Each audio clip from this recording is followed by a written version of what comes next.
Hoy día vamos a estar viendo desde el versículo número 3 al versículo número 7.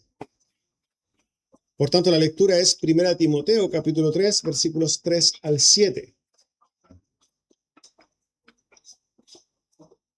1 Timoteo, capítulo 3, versículos 3 al versículo 7. Dice así la palabra del Señor.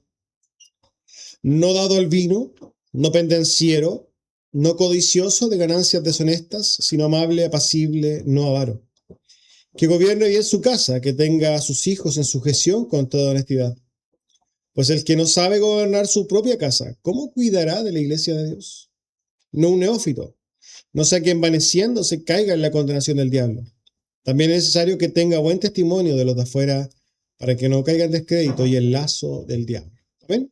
Hermanos, tomen asiento.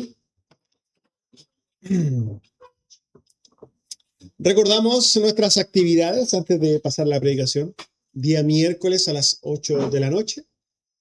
Nuestro culto general, nuestro culto de oración, al cual están todos cordialmente invitados. Culto de oración miércoles a las 8 de la noche. Los días viernes, ya retomando nuestro estudio de Salmos a las 8 de la noche. También todos cordialmente invitados a participar de ese estudio bíblico.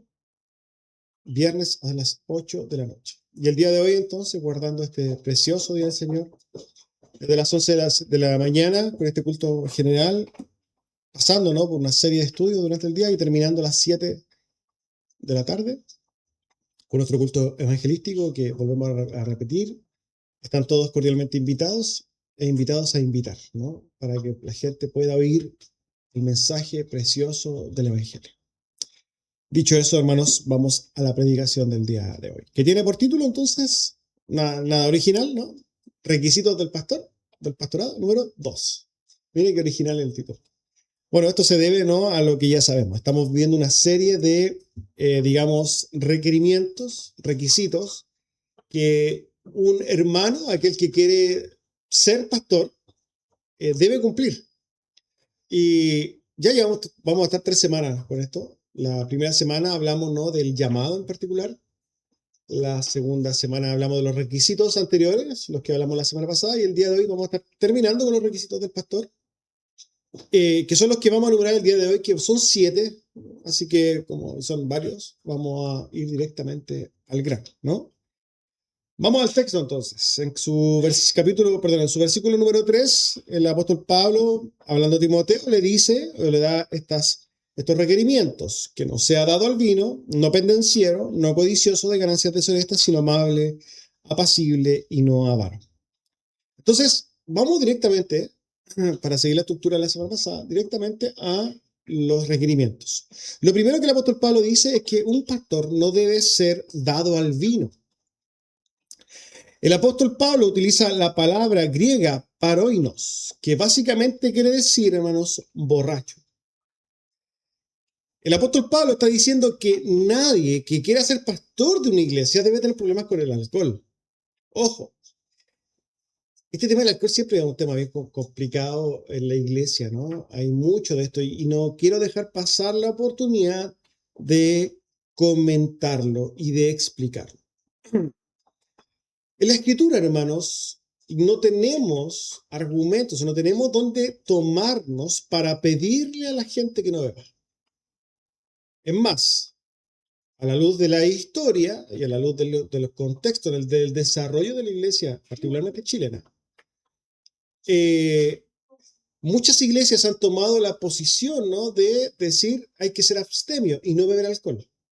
Pero vamos a darnos cuenta de que esto tiene un trasfondo más histórico, contextual histórico, que bíblico. ¿Por qué? Porque la Biblia no condena el beber alcohol. Particularmente en ese tiempo se hace referencia al vino, ¿no? Hoy día hay una serie de alcoholes existentes. Pero vamos a hablar de alcohol en general, porque obviamente, ¿no? Yo estoy seguro, o sea, creo yo estar seguro de que dentro de la iglesia cristiana no es que el consumo de, no sé, de algunos tragos particulares sean algo común, ¿no? O sea, no creo que todos en la iglesia tomen ron, ni el whisky sea algo que esté en las casas de todos. Vamos a aterrizar estos conceptos para hablar de algo de las cosas comunes, lo que es común también en nuestra sociedad, quizá el vino, o quizás incluso, ¿por qué no decir una cerveza? Me van a apedrear por decir esto, pero sí, un vino o una cerveza en sus hogares. Miren, cuando nosotros vamos a la escritura, nos vamos a dar cuenta que la escritura establece claramente que incluso los desarrollos de la iglesia en el Nuevo Testamento, el vino es algo totalmente presente. Quizás el elemento más claro, ¿no?, es la última cena. En la última cena, el Señor Jesucristo, obviamente compartiendo con sus apóstoles, estaba tomando vino. De hecho, hoy día vamos a celebrar, ¿no? Vamos a hacer la Santa Cena. Y nosotros tomamos una copita de vino, porque de hecho una muestra de vino, porque es la cena. No estamos básicamente haciendo una celebración, podríamos decir una convivencia, no es algo social, es una representación. Por eso lo que nosotros hacemos es una pequeña muestra, pero lo que estaban haciendo en la última cena, bajo la tradición judía, era tener las copas de vino, era lo normal. Es más, cuando nosotros vamos a ver el primer milagro de Jesucristo, Jesucristo convierte el agua en vino. Y algunos dicen, no, pero es que era vino sin alcohol. No, hermanos, eso es tratar de ponerle cosas a los textos que no existen. Es más, cuando nosotros vemos que Jesús transforma el agua en vino, lo que aparece es un sommelier para decirle, oye, qué buen vino. Y el sommelier no es que tomaba, no existían estas bebidas sin alcohol, cervezas sin alcohol, no existían esas cosas, ¿no? Era vino normal. Y hay que decir las cosas bajo lo que la escritura dice, no vamos a inventar situaciones, ni mucho menos. Es más, hay un texto bien particular que aparece en la primera carta a los Corintios, en el capítulo 11. Fíjense lo que dice en el versículo 21 y 22. Dice, porque al comer cada uno se adelanta a tomar su propia cena, y uno tiene hambre y otro se embriaga. Eso lo dice el apóstol Pablo a los Corintios. Y dice, pues qué, ¿no tenéis casa en que comáis y bebáis? ¿O menospreciáis la iglesia de Dios y avergonzáis a los que no tienen? ¿Qué es lo que sucede? El apóstol Pablo está acusando a los corintios de que utilizaban la Santa Cena, ¿no?, la Cena del Señor, la iglesia, para embriagarse. Y eso nos da a entender claramente que el apóstol Pablo deja claro que lo que usaban era vino de verdad, hermanos. Y él les dice, ¿ustedes acaso no tienen casa para que hagan eso? ¿Por qué lo vienen a hacer a la iglesia? Eso nos da a entender, hermanos, que en el Nuevo Testamento, particularmente en el desarrollo de la iglesia local, el tema del vino no era algo escandaloso. Se vuelve escandaloso la iglesia particular, y voy a hablar de la iglesia chilena porque aquí yo sé que aquí me he movido, no sé cómo será en otros países, pero ¿qué sucede aquí? ¿Cómo llegó el evangelismo aquí en Chile? El evangelismo aquí llegó al puerto. Ya lo estudiamos con el hermano Cristian, ¿se acuerdan? Llegaron al puerto, hermanos. Y en el puerto el alcoholismo era algo desatado. En los tiempos antiguos, hermanos, era algo, pero transversal.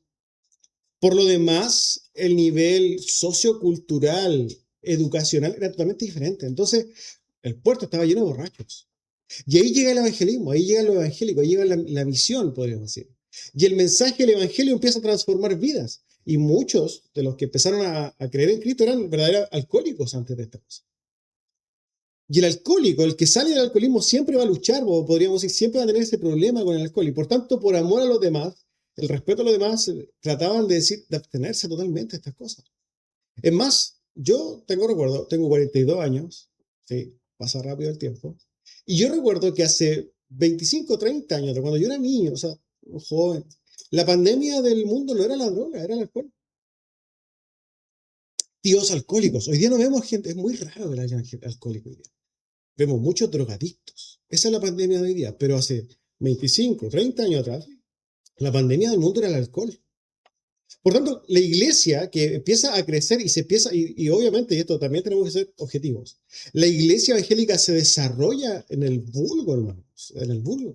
Es la gente más pobre, de ahí, de hecho, en las poblaciones, de ahí aparecen, de hecho, por eso hay iglesia evangélica, una cada cuadra en la iglesia evangélica en las poblaciones.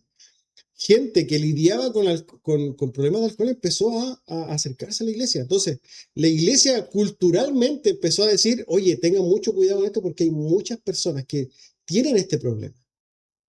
Ahora, ojo con esto.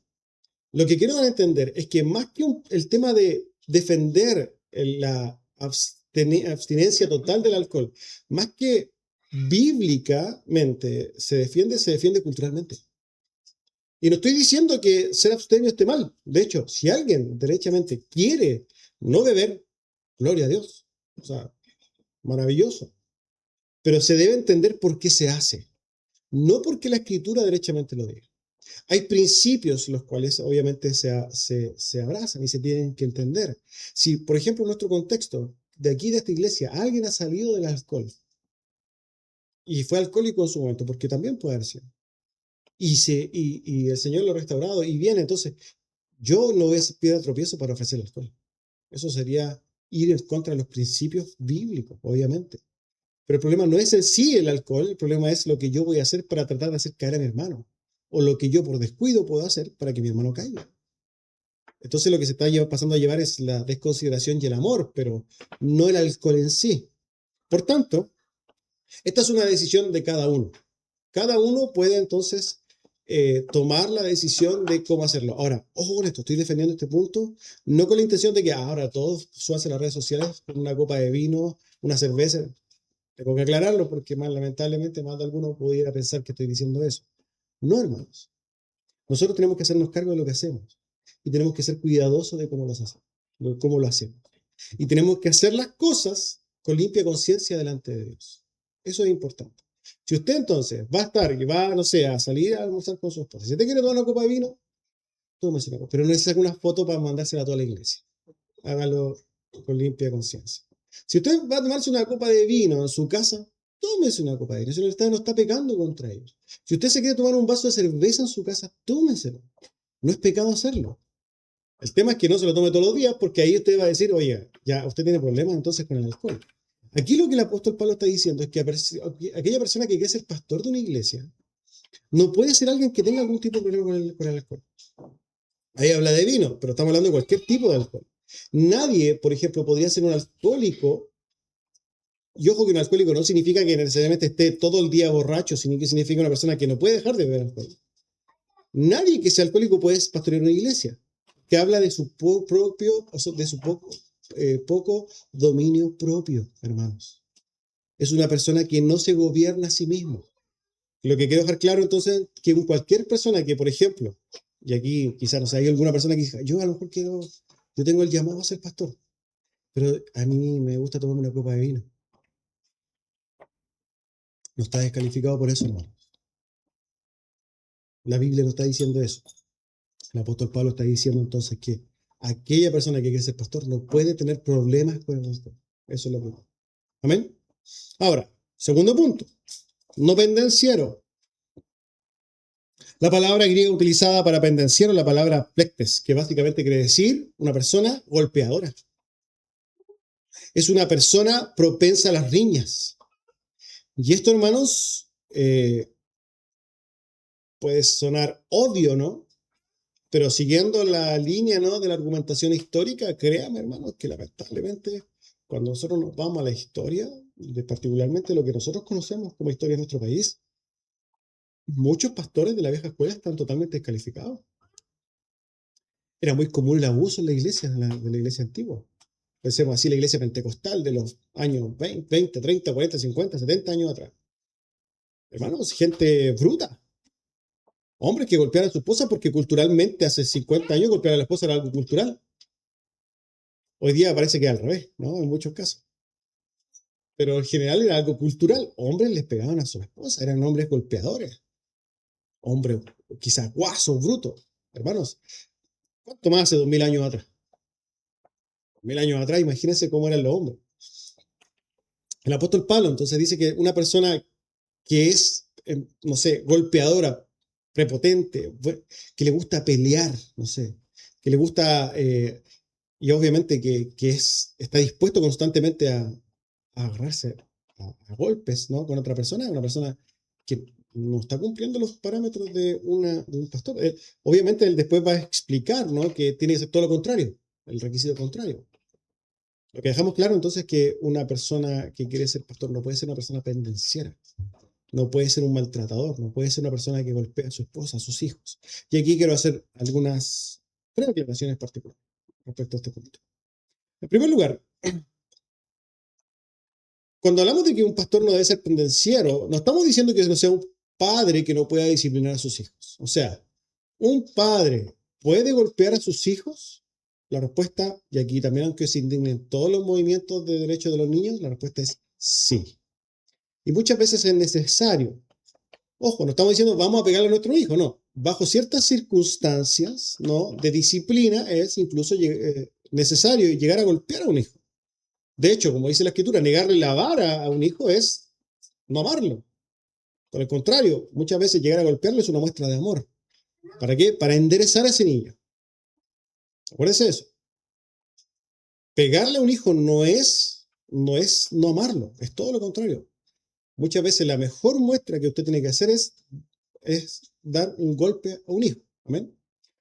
Y pegarle a un hijo bajo circunstancias correctas no hace a alguien pendenciero. ¿Ya? Por tanto, primera aclaración. Segunda aclaración.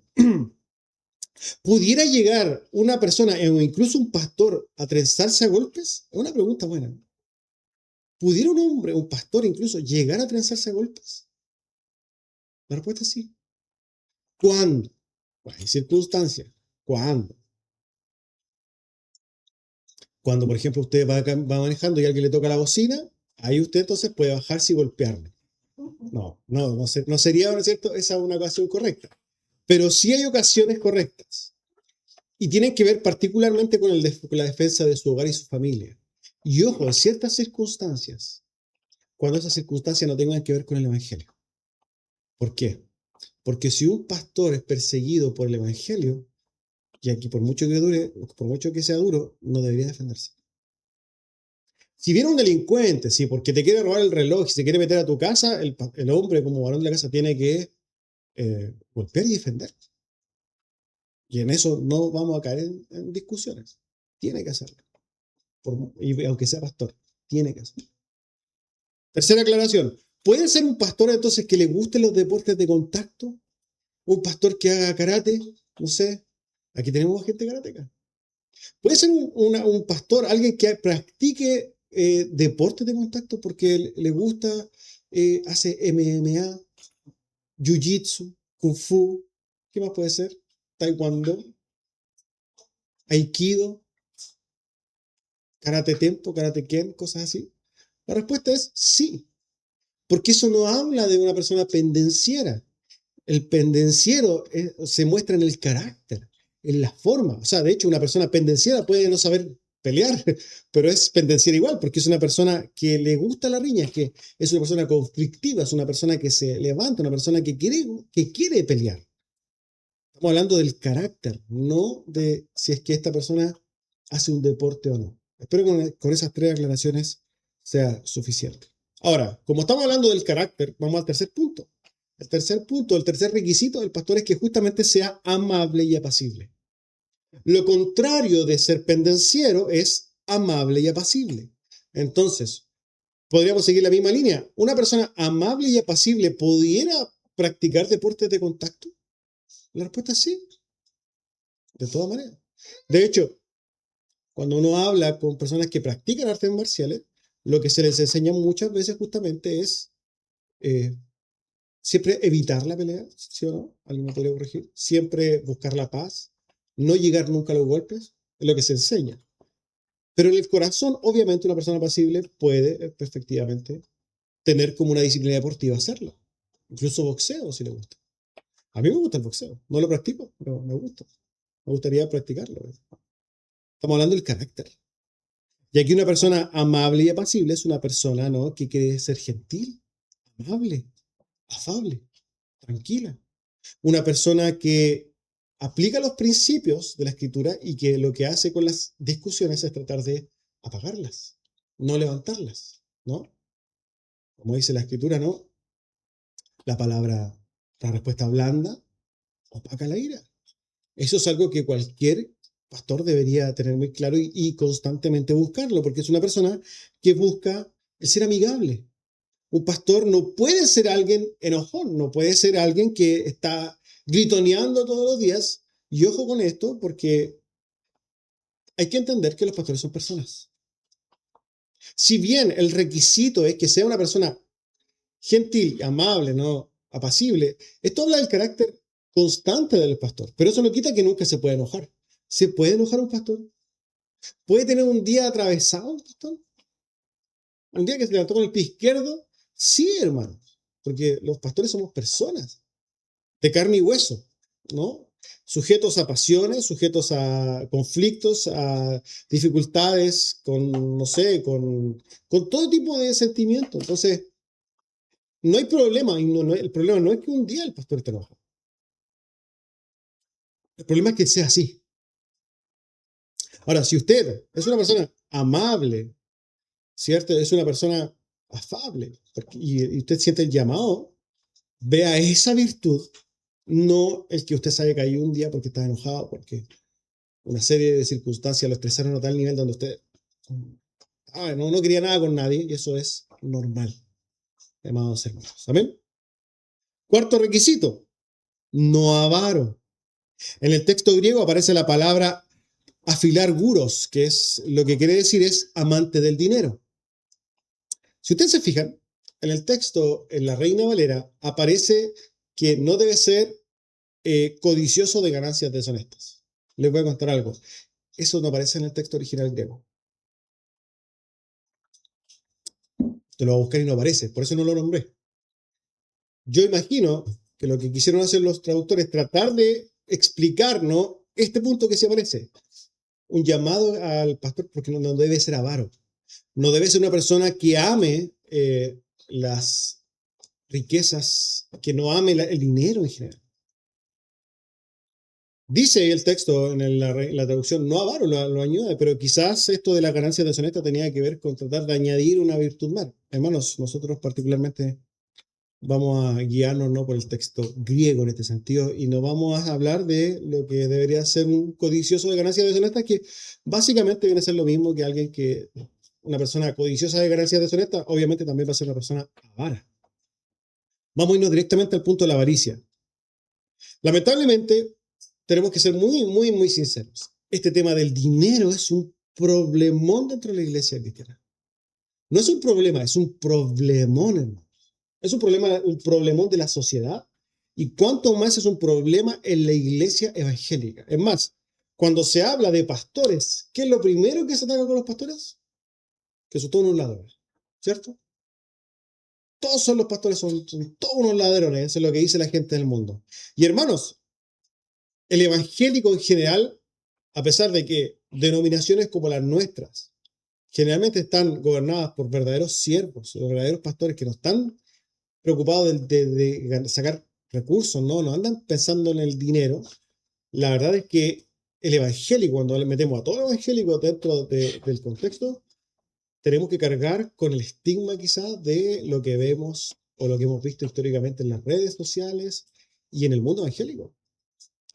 En la televisión, ¿se acuerdan la noticia del obispo Durán que, no sé, ganaba 30 millones sacaba de los diezmos? Es que eso es impresentable, hermanos. Esa persona no puede ser un pastor de una iglesia. O otra persona que apareció que decía que también ganaba no sé cuántos millones y que era lo que le correspondía, porque los diezmos, hermanos, eso también descalifica totalmente a un pastor. Es más, si pensamos nosotros, se descalifica inmediatamente a todos los mercaderes de la fe. Todos los mercaderes de la fe. Por más que le simpatice de Cash Luna, Dante Gebel y todos estos artífices, ¿no? Todos estos, podríamos decir, mercaderes de la fe, están todos descalificados. ¿Por qué? Porque lo que hacen ellos justamente, o lo que son personas amantes del dinero. Sirven, o no sirven, se sirven de las iglesias. Se sirven ellos de las iglesias. Lo único que hay en su lenguaje es dinero. Esas personas están descalificadas. Yo tuve una experiencia. Mi esposa llegó al evangelismo antes que yo. Y obviamente una esposa que se hace evangélica invita a su esposo porque quiere que escuche la palabra. Entonces, yo recuerdo hace mucho, fue bastante años atrás, mi esposa me invitó a una celebración de un aniversario. Y en la iglesia invitaban generalmente a predicar a alguien más. Yo recuerdo que llegó un pastor, me acuerdo esa vez que llegó, chico, ojos claros, y predicó dinero, dinero, dinero, dinero. Qué malo, si yo en vez de predicar, de oír el evangelio, yo voy de visita, que escuche el evangelio, dinero. Eso no es lo raro, no es lo complicado. El tema es que creo que pasaron como 2 años Y fui nuevamente a otra ocasión particular y esta persona fue invitada. La misma. Y predicó dinero, dinero, dinero. ¿Qué me da a entender a mí? ¿Qué da a entender? Era de un contexto pentecostal. Pero lo único que le importaba a ese hombre era hablar de dinero, ¿no? Qué triste utilizar la tribuna del púlpito para hablar de dinero. Hay gente que, hermano, que en su corazón está lleno de dinero, lleno de avaricia.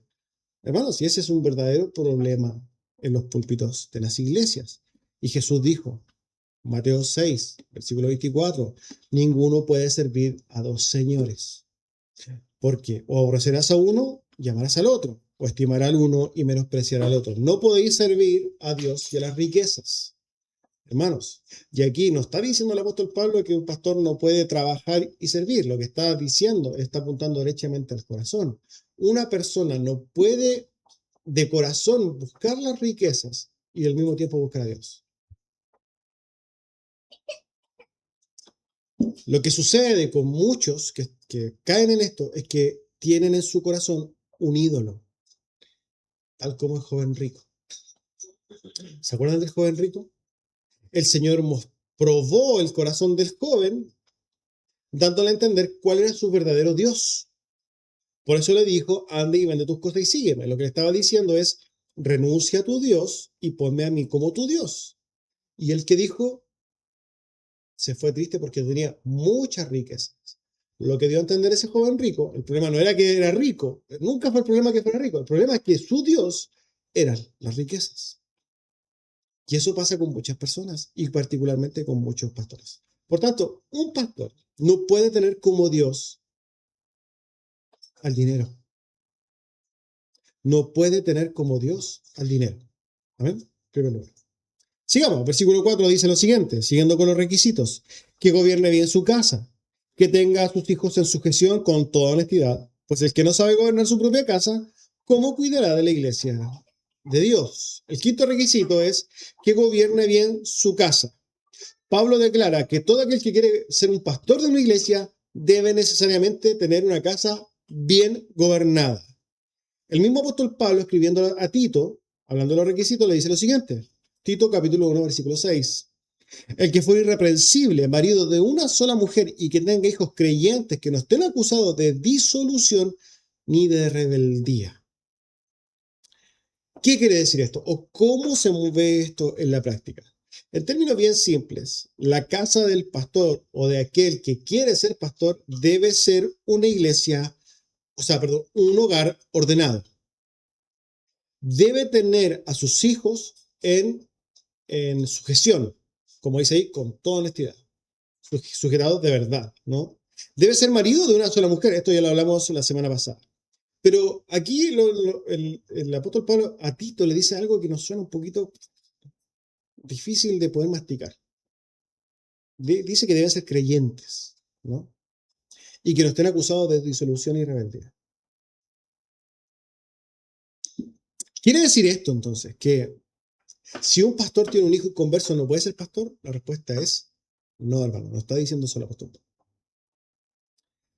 Lo que está diciendo el apóstol Pablo es que cuando un pastor gobierna su casa, en su casa, él debe decir, yo y mi casa serviremos a Dios.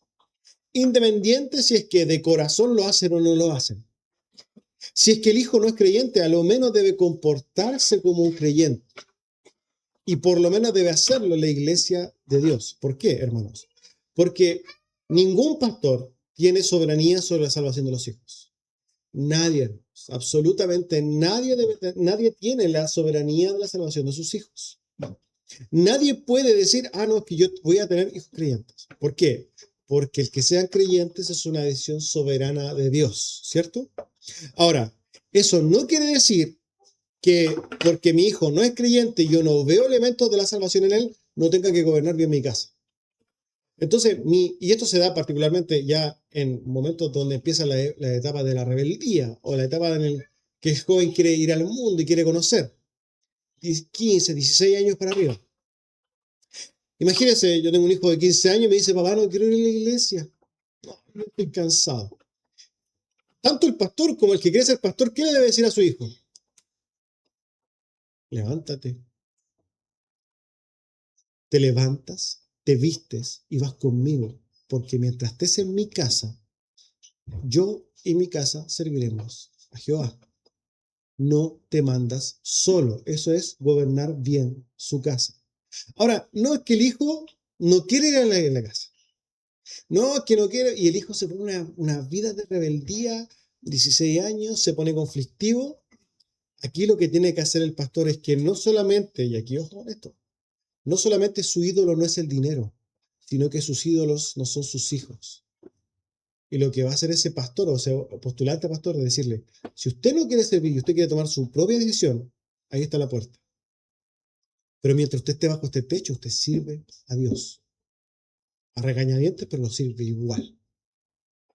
Eso es lo que tiene que hacer un pastor. Eso significa tener una casa bien ordenada. Lo mismo con su esposa. Si un hermano tiene el llamado a ser pastor y su esposa, porque la conoció afuera, no es creyente, y quizás estas cosas han sucedido, también tiene que tomar una decisión. O sea, usted es parte de mi casa y aquí yo soy el sacerdote del hogar. Entonces, usted que me cuesta levantarme en la mañana, usted la levanta y se la trae a la iglesia y la gobierna. ¿Por qué? Porque una casa bien ordenada, y esto, ojo, que vamos a verlo después, esto debe de cada creyente y de cada varón de la casa, su familia debe estar bien gobernada. Ahora, hermanos, es triste decirlo y es lamentable la realidad de que muchos hijos de pastores están en el mundo y están perdidos. Es muy triste. Y lo más triste, hermanos, es que quizás es que esto no está en nuestras manos. No está en mis manos, y aquí particularmente hablando en primera tribuna, no está en mis manos la conversión de mis hijos. No sé qué va a pasar con ellos. Pero imagínense, no sé qué va a pasar con Cristóbal o Benjamín. Quizás ellos terminen en el mundo. Yo espero de corazón que no. Pero ¿qué debo hacer como hombre de hogar? Yo debo hacer todo, hermanos, todo lo que esté en mis manos para guiarlos en la fe, para acercarlos a la Escritura, para instruirlos en la palabra, para mostrarles el Evangelio, para que escuchen el Evangelio, para que vengan a la iglesia, para enseñarles lo que es realmente servir, para mostrarles un correcto testimonio, orar por ellos. Eso lo tengo que hacer incansablemente, rogando a Dios que muestre su misericordia con ellos. Y yo no me debo cansar de ellos. Hermanos, y si es que nosotros vemos a nuestros hijos salvos, que tengamos la bendición de que hay esa luz, esa transformación en el corazón de nuestros hijos, hermanos, toda la gloria es de Dios. Lamentablemente aquí el punto para los que quieren servir al Señor es que tienen que tomar decisiones muy duras muchas veces. Y por lo demás muchas veces la iglesia, no estoy hablando de esta iglesia, pero la iglesia en general no ve los sacrificios que tiene que hacer un siervo de Dios. Derechamente de muchas veces echarse a su propia familia encima por querer servir a Dios. Eso es una realidad que se vive constantemente. Pero es lo que tiene que hacer un pastor, alguien que realmente quiere servir a Dios. ¿Por qué? Porque no puede tener ídolos, no puede tener cosas que se interpongan delante del servicio a Dios. Dios y su palabra es primero. Y si el pastor entonces invalida esto, ¿por qué? Porque para él existen otras cosas antes que la obediencia, entonces ¿cómo va a gobernar la iglesia de Cristo? Aquí el apóstol Pablo dice, porque si gobierna mal su casa, ¿cómo va a gobernar la iglesia de Cristo, la iglesia de Dios? Lo que está dando por sentado el apóstol Pablo es que gobernar la iglesia de Dios es más difícil que gobernar la casa. Entonces, si gobernar la casa, podríamos decir, es más simple, ¿cómo va a gobernar algo más difícil si no pasa la prueba de lo más fácil? Sería ilógico, ¿no? Si no puede gobernar su casa, ¿cómo va a gobernar la iglesia? Que por lo demás, en cantidad de almas son muchas más. Estas almas son almas, las de tu casa son son almas que están a tu mano. Pero para cuando hablamos del pastor, las almas de la iglesia son las almas que están a cargo, podríamos decir en un sentido, del pastor. Recuerda lo que dice en Hebreo, obedezcan a sus pastores, sométanse a ellos, porque háganlo como entendiendo que ellos tienen que dar cuentas por ustedes. Eso es lo que explica. Entonces, obviamente la responsabilidad que recae sobre el varón que va a servir a Dios es muy grande, hermanos. Es muy grande y debe cumplir con ellas. Termina diciendo, no, termina todavía no, versículo 6. Dice, no un neófito, no sea que envaneciéndose caiga en la condenación del diablo. Sexto punto, entonces, no debe ser un neófito. ¿Qué significa un neófito? Una persona nueva en la fe. Es necesario que aquel que quiere gobernar en la iglesia de Cristo tenga un caminar en la fe. Es triste ver, ¿no?, cómo en la iglesia evangélica es tan inmadura, hermanos. Es terrible. Aparece un famosillo por ahí, se convierte en Cristo y a los 2 meses ya es pastor. Eso no puede ser, hermano. No puede suceder. No puede ser un neófito. No puede una persona que va a gobernar la iglesia de Cristo ser una persona que tiene que haber sufrido, hermanos, en el camino cristiano. Tiene que haber sido probada. Tiene que haber pasado por tribulación y tiene que haberlas, obviamente, haber sido superadas. Tiene que haber aprendido de las experiencias. Tiene que haber servido en la iglesia. Tiene que haber dado testimonio. No puede ser un neófito. ¿Por qué? Porque generalmente, hermanos, lamentablemente, como la iglesia es muy ignorante, ¿no? Como que relaciona las cosas. Viene alguien de afuera, no sé, quizá un empresario. El empresario es exitoso y llega a la iglesia y ahora como que tuvo éxito en las empresas. Entonces tiene que tener éxito aquí, entonces lo vamos a levantar, pastor, para que tenga éxito. No tiene ningún sentido. Porque la iglesia de Cristo no es como ninguna empresa, ni una carrera artística, ni mucho menos. Es que esta persona fue diputado, entonces fue diputado, se convirtió en Cristo. 3 meses, pastor. No. Que haya tenido éxito en carrera política no quiere decir que ahora entonces está preparado para servir a Cristo, porque cuando hablamos de la iglesia de Cristo estamos hablando de algo mucho más importante. Que fue futbolista y le fue bien y es conocido. Venga a la iglesia, pastor, al 6 meses. No, hermano. Eso habla, hermano, de la decadencia doctrinal de la iglesia, o sea, de la iglesia evangélica en general. ¿Qué están haciendo? Cantante reggaetonero, ¿cierto? Se convierte en Cristo. 2 meses, 1 mes y medio, está pastor. ¿Se acuerdan que cuando se convirtió Daddy Yankee estaba predicando al mes? Y no predicaba, hermanos. O sea que hasta el día de hoy ni predica hoy día, que ha pasado más de un año. Que el testimonio, que el testimonio, que el testimonio. Que a la iglesia le encanta eso. Es triste. Dice aquí, obviamente, el apóstol Pablo hace una observación, que no debe ser una persona nueva, porque esa persona va a caer en el envanecimiento. Y hay muchas formas de envanecerse, particularmente tiene que ver con el orgullo. ¿Cierto? Lo peor que le puede pasar a una persona es que le aplaudan. Y esto es lo que sucede con las personas que vienen de afuera con aplausos de afuera. Que la iglesia admira a los de afuera. Y esto es algo aberrante a los ojos de Dios. De hecho, en la carta a Santiago, el apóstol Santiago hace una advertencia, ¿no? Y una recriminación a la iglesia. ¿Cómo es posible, para ofrecerle? ¿Cómo es posible, ¿no?, que a la persona importante ven y le den los primeros asientos? Y es lo mismo que hacen en la iglesia evangélica hoy día.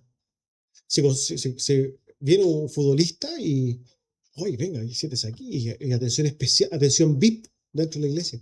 Eso no existe, hermano. Aquí puede que llegue alguien famoso. ¿Cómo se va a comportar como la gente usted? ¿Se imagina usted? Viene por la... ¿Quién es famoso en este país? Cecilia Boloco, se me cayó el carnet, no lo mismo. Cecilia Boloco se convierte en el evangelio. Mi universo. Y viene entonces, ¿y qué va a abrirle camino? Pase por ahí. Es una persona más dentro de la iglesia. Y se tiene que sentar donde haya puesto, en ningún lugar más. Y tiene que ser tratada como como el mendigo más pobre que aparezca. Debe ser tratada de la misma manera. Hermanos, no hay distinción. Cuando hablamos de la iglesia de Cristo, no es el mundo. Así que tenga cuidado. Si llega un actor y se conoce, un actor conocido y llega aquí, tenga cuidado. Porque si yo veo, hermanos, que usted se comporta como un idólatra, va a ser recriminado. Obviamente, el diablo no se va a hacer cargo de eso. Anda y rétale, hermano, ¿cómo se le ocurre? Hermanos, somos todos iguales. Aquí no hay, no porque sea alguien nuevo, conocido, va a ser pastor. No, no puede ser neófito. No puede caer ni en el envanecimiento ni en el lazo del diablo. ¿Por qué? Porque el neófito es inexperto en la fe. No puede volar, por mucho que hable bien, por mucho que tenga mucha educación, por mucho que tenga mucha luz de la escritura, no puede ser un neófito. debe ser alguien que tenga recorrido en la fe. Eso es lo que el apóstol Pablo está diciendo. Por último, el versículo 7 dice, también es necesario que tenga buen testimonio de los de afuera para que no caiga en descrédito y el lazo del diablo. Buen testimonio de los de afuera es un llamado también o un requisito que todo varón tiene que tener. Ahora, respecto de esto, hay ciertas complejidades que hay que entender. Y hermanos, en primer lugar, tiene que ver con que hay situaciones en las cuales los hermanos, pastores o cualquier persona que llegue a la fe no puede manejar del mundo. Es que el mundo ve las cosas desde otro cristal. El mundo ve las cosas desde otro prisma, o sea, las ve totalmente diferentes. Quizás hoy día más que nunca, ¿no? Hoy día, por ejemplo, si una persona, ya sea creyente o ya sea un pastor o alguien que quiere postular al pastorado, defiende, por ejemplo, en el mundo la libertad de, no sé, de propiedad. Si alguien defiende la vida, pues son principios, son cosas que la Escritura defiende, ¿no? Si alguien defiende o está en contra del aborto, si alguien está en contra de la ideología de género en este mundo hoy día, y defiende quizás eso con valentía, ¿no? Con correctos argumentos, con respeto, pero lo hace bien. De frente a Dios está muy bien, pero del mundo va a ser apedreado, hermano. Es que el mundo ve las cosas de una manera diferente.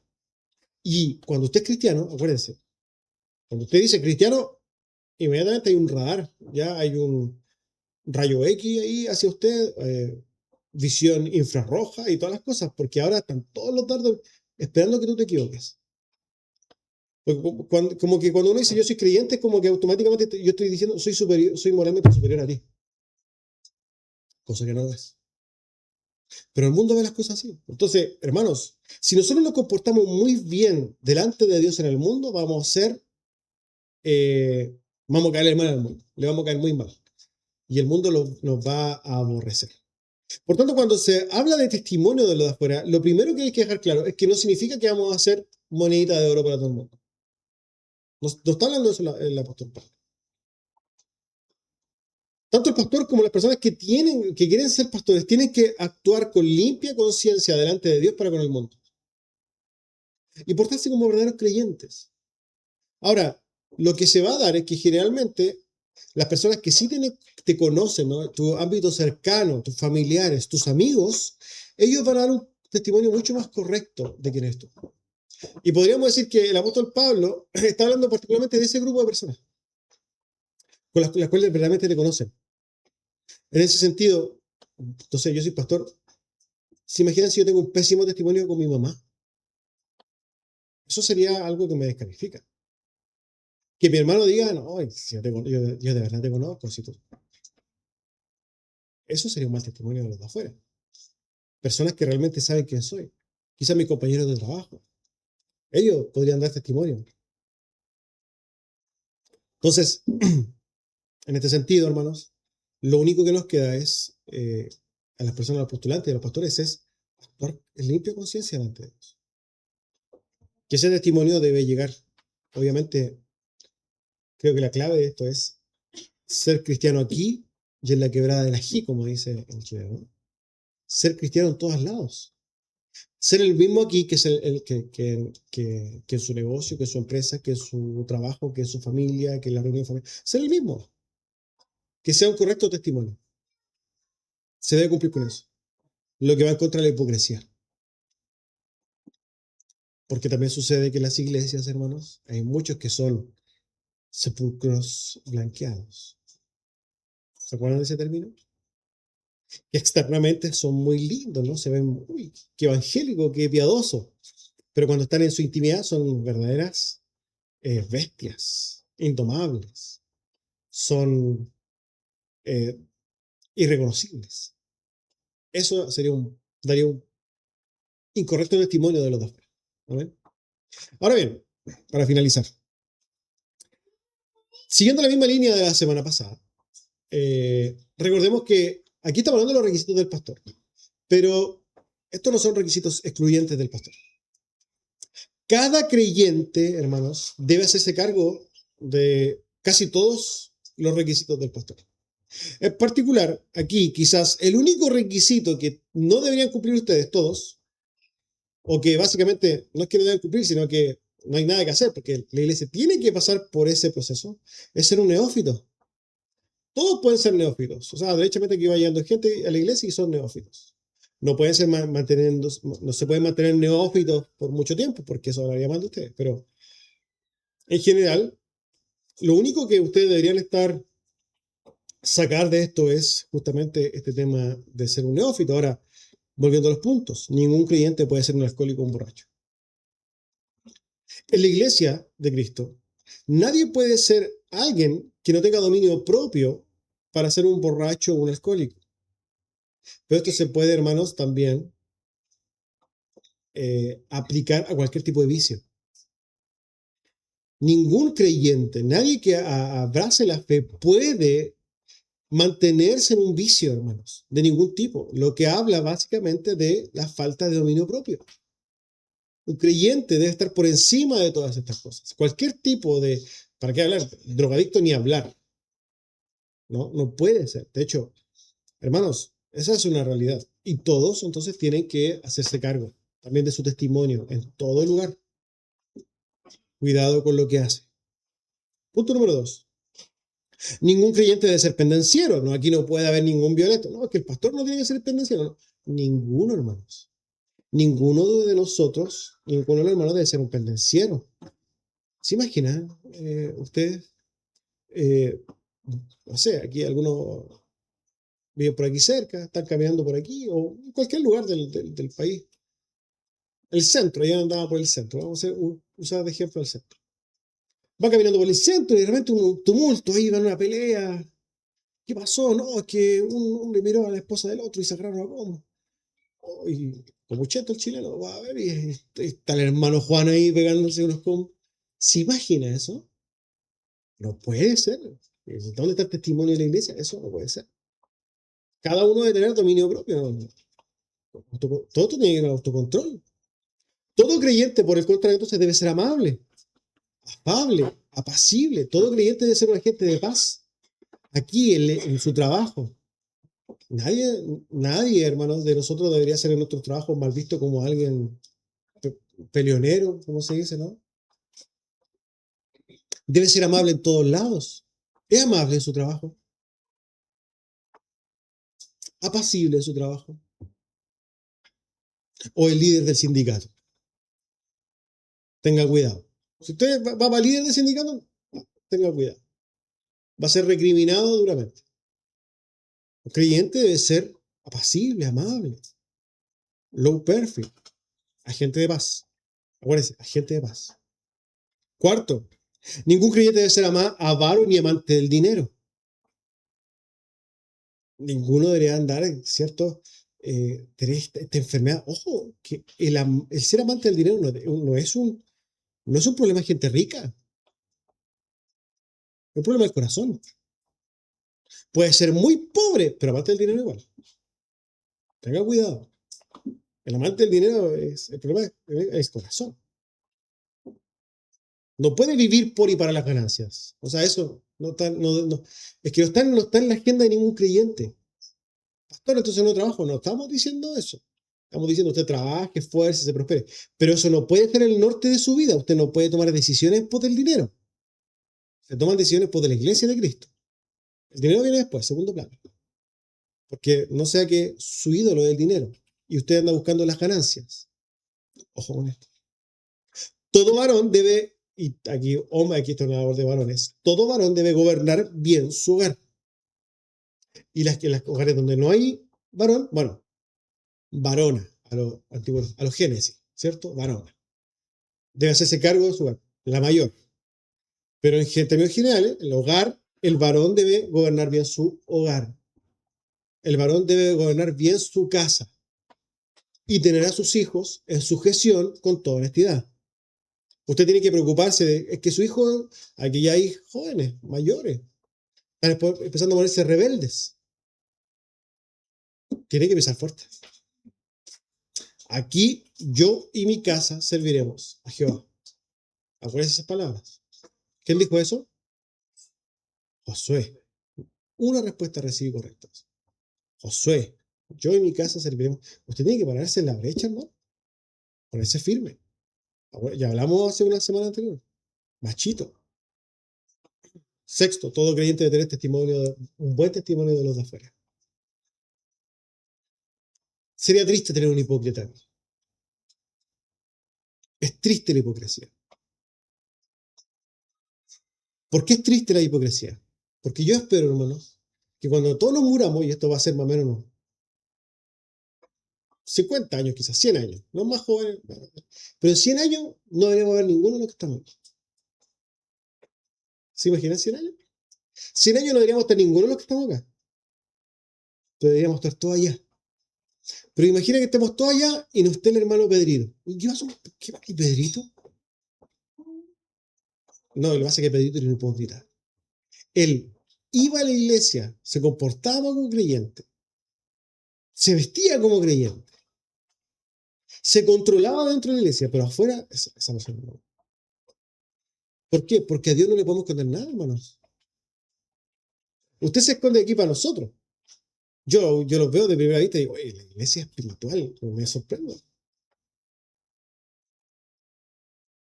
Pero Dios conoce realmente los corazones y Dios conoce realmente cómo usted se comporta afuera.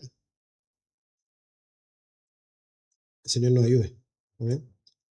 Vamos a orar al Señor entonces para terminar. Invito a ponerse de pie. Glorioso Señor y Padre Celestial, le alabamos y le bendecimos y le damos gracias, Señor, por su gloriosa palabra. Rogamos que cada día podamos crecer, Señor, en santidad.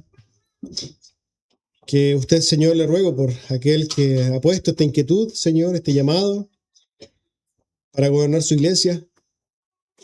Que usted, Señor, cumpla el propósito en ese varón. Que usted, Señor, pueda ayudarle a esforzarse, Señor. Asimismo, le ruego por cada uno de mis hermanos para que también pueda poner lo que es necesario de cada creyente para esforzarnos en la fe, para conducirnos correctamente en la casa de Dios, columna y baluarte de la verdad. Le alabamos, Señor, le damos gracias. En el nombre de Jesús. Amén.